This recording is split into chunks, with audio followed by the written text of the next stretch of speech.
នៅភូមិតូចមួយជិតព្រៃនិងមាត់ទឹកមានស្ត្រីម្នាក់ឈ្មោះស្រីណានាងរស់នៅស្ងៀមស្ងាត់មិនសូវនិយាយជាមួយអ្នកណាទេប៉ុន្តែសម្រស់នាងគឺស្អាតភ្នែកពោរពេញដោយមានអារម្មណ៍ហើយតែងតែមានភាពឥតកំបាំងជានិច្ចអ្នកភូមិចាប់ផ្ដើមសង្ស័យព្រោះជារៀងរាល់យប់មានសម្លេងចម្លែកនៅលើមេឃហើយមានសត្វស្លាបដោយមិនដឹងពីមូលហេតុយប់មួយក្មេងប្រុសម្នាក់ឈ្មោះវិចិត្របានចេញទៅរកត្រីនៅឯមាត់ទឹកពេលគេកំពុងដាក់អន្ទាក់គេក៏បានឮសំឡេងដូចជាខ្យល់កំពុងស្រែកហៅគេមើលឡើងទៅលើមេឃហើយគេក៏បានឃើញអ្វីមួយបានធ្វើឲ្យបេះដូងគេចង់ផ្អាកគាំងម្ដងឈប់ដើរនោះគឺជាក្បាលមនុស្សមួយកំពុងហោះខាងក្រោមមានអំពូលភ្លើងក្រហមនិងអណ្ដាតភ្លើងតូចវាគឺជាអាបតែអ្វីដែលគួរឲ្យភ័យខ្លាចជាងគេគឺអាបនោះមិនត្រឹមតែហោះជុំវិញខ្លួនទេវាហោះឡើងខ្ពស់ហើយបាត់ចូលទៅក្នុងពពកដូចជាឆ្លងទៅកន្លែងផ្សេងវិចិត្រមិនជឿនឹងភ្នែកខ្លួនឯងទេថ្ងៃបន្ទាប់គេក៏បានលាក់ខ្លួននៅចិត្តស្រីណានៅពាក់កណ្ដាលយប់គេឃើញស្រីណាដេកស្ងៀមនៅលើគ្រែហើយភ្លាមនោះក្បាលនាងស្រាប់តែដាច់ចេញពីខ្លួនឈាមមិនហូរឡើយតែមានពន្លឺចម្លែកភ្លឺជុំវិញកក្បាលនាងហោះឡើងទៅលើយឺតហើយភ្នែកនាងបើកយ៉ាងគួរឲ្យខ្លាចស្រីណានិយាយស្រាលវាដល់ពេលវេលាហើយបន្ទាប់មកនាងក៏បានហោះឡើងទៅលើមេឃនិងបាត់ទៅវិចិត្រតាមទៅដល់ទីកន្លែងដែលអាបនោះបាត់ប៉ុន្តែភ្លាមនោះស្រាប់តែមានពន្លឺភ្លើងមួយបានបើកនៅលើអាកាសគេឃើញរូបភាពដូចជាភពមួយពោពេញដោយអាបដូចគ្នាមេឃប្រែជាពណ៌ក្រហមនិងភ្លើងពេញទិសសម្លេងស្រែកនិងវិញ្ញាណអណ្ដែតអណ្ដូងស្រីណាមិនមែនជាអាបធម្មតាទេនាងគឺជាអាបឆ្លងភពដែលអាចទៅមករវាងភពមនុស្សនិងភពវិញ្ញាណផ្សេងទៀតវិចិត្របានរកឃើញពីអ្នកចាស់ម្នាក់ស្រីណាធ្លាប់ជាមនុស្សធម្មតាប៉ុន្តែនាងក៏បានរៀនវិជ្ជាមន្តអាគមខ្មៅនិងវិធីសាស្ត្រមន្តអាគមដើម្បីរកអំណាចអមតៈជូនខ្លួនហើយនាងក៏បានបែកហើយខ្លះទៅជាអាបតែជាចុងក្រោយនាងក៏បានខ្លាចទៅជាអាបទៅហើយត្រូវបំរើនៅពិភពវិញ្ញាណជារៀងរហូតយប់មួយវិចិត្រត្រូវបានអាបស្រីណាមើលឃើញនាងងើញឹមយ៉ាងស្ងួតហើយនាងបាននិយាយថាអ្នកបានរកឃើញអ្វីដែលមិនគួរឲ្យឃើញខ្យល់ត្រជាក់កាសឡើងភ្លើងក្រហមភ្លឺជុំវិញ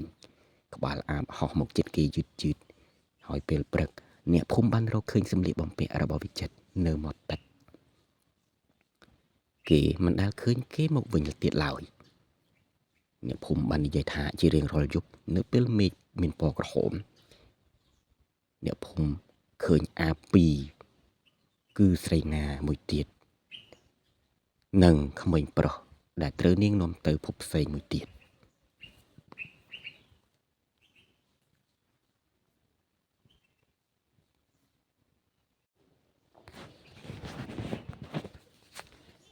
ក្រោយពីវិចិត្របាត់ខ្លួនភូមិទាំងមូលក៏ធ្លាក់ចូលក្នុងភាពភ័យខ្លាចជារៀងរាល់យប់មេឃខ្លាយជាពណ៌ក្រហមហើយមានសំឡេងដូចមនុស្សស្រែកពីឆ្ងាយមកអ្នកភូមិបាននិយាយថា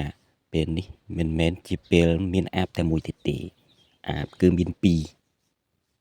ថ្ងៃមួយមានយុវជនម្នាក់ឈ្មោះតារាបានមកដល់ភូមិ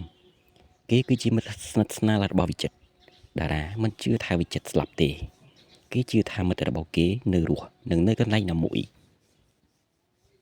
មនុស្សចាស់ក្នុងភូមិបានប្រាប់គេថាបើអ្នកចង់ជួយគេអ្នកត្រូវតែចូលទៅក្នុងភពអាបក្រំពន្លឺព្រះច័ន្ទពេញវងមួយតារានិងមនុស្សចាស់បានធ្វើពិធីមួយនៅមាត់ទឹក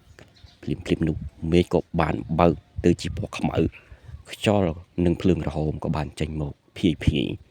តារាដកដង្ហើមជ្រៅហើយដើរចូលទៅក្នុងទីនោះខាងក្នុងគឺវាគួរឲ្យខ្លាចខ្លាំងណាស់ មេឃមានពណ៌ក្រហមដីខ្មៅនិងពោពេញដីឆ្អឹងមានអាបហោះពេញអាកាសនិងនៅចំកណ្ដាលស្រីណាកំពុងអង្គុយនៅលើបល្ល័ង្កភ្លើងនៅចិត្តនាងវិចិត្រកំពុងអណ្ដែតមិនមែនជាមនុស្សទៀតទេភ្នែកគេភ្លឺពណ៌ក្រហមតារាស្រែកវិចិត្រត្រឡប់មកវិញមកវិចិត្រមើលមកគេភ្នែកពោពេញដោយការឈឺចាប់ស្រីណាសើចគេគឺជារបស់ខ្ញុំហើយតារាមិនខ្លាចទេគេក៏បានយកវត្ថុបុរាណមួយដែលមានបន្តោងព្រះដែលលោកគ្រូម្នាក់នោះបានឲ្យមកគេពន្លឺសភ្លឺឡើងអាបនៅជុំវិញក៏ចាប់ផ្ដើមស្រែកនិងរលាយម្ដងបន្តិចម្ដងបន្តិចតារារត់ទៅរកវិចិត្រហើយប៉ះគេដោយពន្លឺនោះ